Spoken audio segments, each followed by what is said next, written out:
নমস্কাৰ প্ৰিয় বন্ধু বান্ধৱীসকল, welcome to my channel Urmila's blog. আৰু আজি মই আপোনালোকৰ কাৰণে লৈ আহিছোঁ আমাৰ সকলোৰে প্ৰিয় ফ্ৰেণ্ডশ্বিপ আমাৰ সকলোৰে প্ৰিয় হয়নে?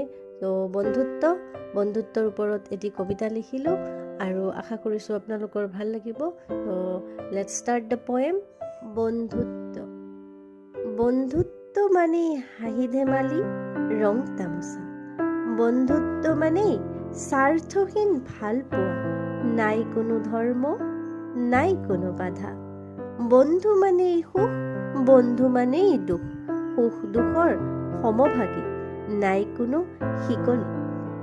এদিন জোনাক ৰাতি বন্ধুৰ সৈতে আছিলোঁ কথা পাতি, মাজে মাজে মলয়াৰ সুবাসত ভাহি আহিছিল শেৱালিৰ গোন্ধ।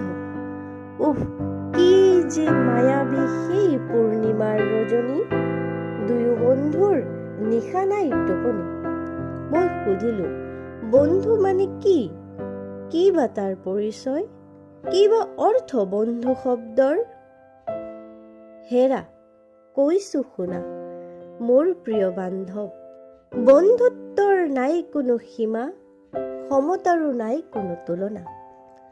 বন্ধু মানেই কৃষ্ণ, বন্ধু মানেই কৰ্ণ, জয় পৰাজয়ৰ নাই কোনো গৰ্ব, তেজৰো নাই কোনো চিন, জাতিৰো নাই কোনো বান্ধোন।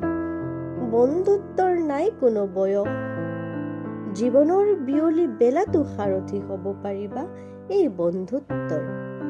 চ' গাইজ, আশা কৰিছোঁ আপোনালোকৰ ভাল লাগিছে। বন্ধুত্ব কৰিবলৈ কোনো অৰ্থৰ প্ৰয়োজন নাই কোনো সমাজৰ হেঙাৰ, মনেৰে গঢ়া হয় এই বন্ধুত্বৰ সম্পৰ্ক হয়নে? আৰু যদি মোৰ পয়েমটো আপোনালোকৰ ভাল লাগিছে, নিজৰ বন্ধুৰ কাৰণে প্লিজ মোৰ চেনেলটো লাইক কৰিব আৰু ছাবস্ক্ৰাইব কৰিব। ধন্যবাদ।